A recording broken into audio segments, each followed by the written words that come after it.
Hi, my name is Graham Potter. In the workshop today we've got a crabapple for you. This tree was collected around about a year ago, and since that time, as you can see from the new growth, he's quite happy, he's rooted through well, and today we're going to be air layering this tree for you. This is a technique that a lot of people seem to find difficulty with, but it's really very simple. One of the things I found important in success with air layering is the timing. It's very early spring and the buds of the trees are just starting to go green. We're just starting to see the beginning of leaf, and so this is a time that in the past I've found to be very successful with broadleaf trees. So I'm going to walk you through the technique of air layering this type of material.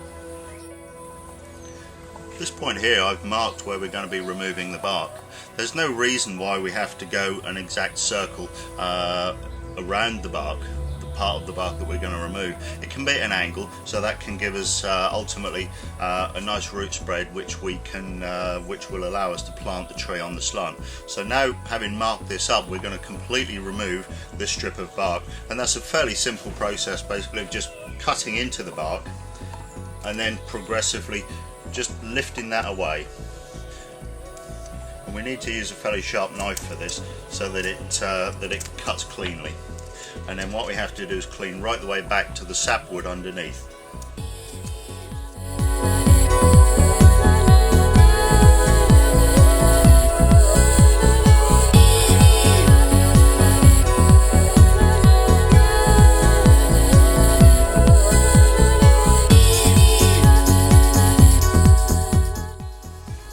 This time of year, because the sap's beginning to rise, it's very easy just to remove this bark because there is a layer of sap underneath it, and as you can see it just pops off and it leaves this nice clean sapwood underneath.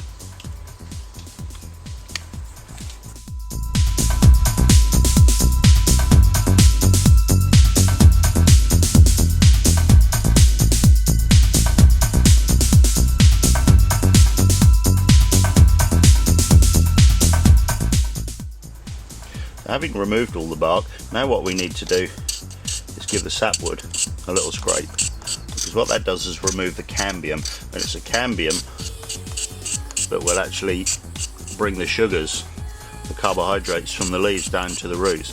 By removing that, the sugars build up in the top layer of bark that remains and creates callus tissue, and ultimately that's what generates roots. So I have to go over this whole tree now and give this wood a little scrape until you can see here now the colour is coming up nice and white.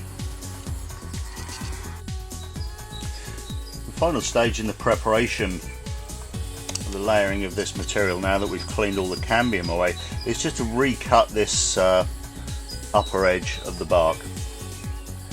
The reason for that is it gets rid of any tissue that's been damaged and bruised while we were cleaning away the old bark and cleaning away the cambium.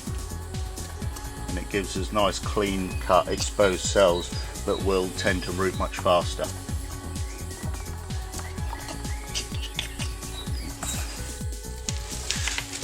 The next stage in this air layering is to wrap some plastic around the trunk, and for this I just use a lightweight plastic bag. This is going to be used to retain the sphagnum moss that we're going to encourage this tree to root into, and temporarily I just use a little bit of stretchy tape just to hold that in place until we get it filled with moss. So that's on there. That leaves us a nice little cone that we can now pack with the moss. Moss that we're going to be using here is sphagnum moss. It's not particularly high quality moss, but it's well soaked in water. It's nice and damp, but it's not dripping. And basically what we need to do is pack this bag really tightly with this moss. To be honest, I don't use rooting hormone in this method. I've never found it particularly helps to increase the level of success. The only failures I've ever had with this air layering method are when I've been a little bit too enthusiastic and cut the air layer away from the parent plant too early. The reason for using the plastic is we're going to be able to see when the roots have formed. And once we know we've got plenty of root, that's going to enable us to obviously remove the layered plant. I've now packed this plastic full of moss. You can see it's really nice and tight. holding itself up there. It's nice and thick all the way around. So now, just to hold all this in place, what I'm going to do is use this cling film, because it's really important that we actually put some pressure on this moss, because we want to pull it in against the cut. If there's a void between where the moss is and the cut, we tend to find that the rooting is impaired. So a little bit of pressure on the outside of the plastic is really helpful, and also this gives us a nice tight seal around the ball of moss.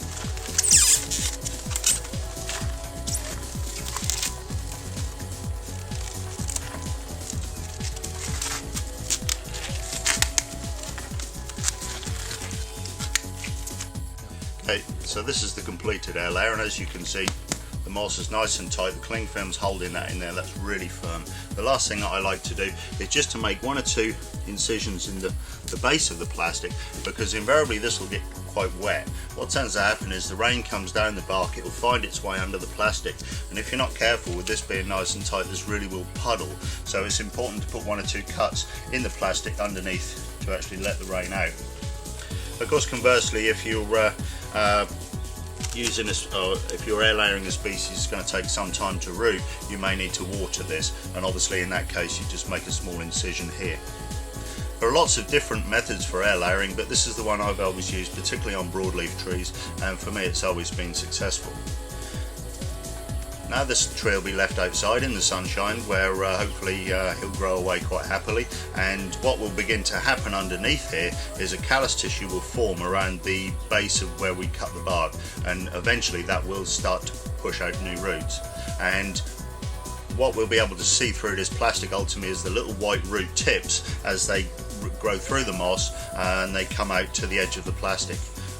Then eventually, when we see enough white root all the way around, we'll be able to remove this, and that's just a simple process of putting a saw through here, cleaning the plastic off and planting the tree up into a pot with the whole root ball intact. And then about 1 to 2 years later, what I would then do is repot in the conventional way by taking the tree out of the pot, cleaning the roots off, taking the moss away, and then potting the tree into a conventional soil. So hopefully this has given you some idea on a simple air layering technique, which, as I say, I know is successful. So thanks for watching.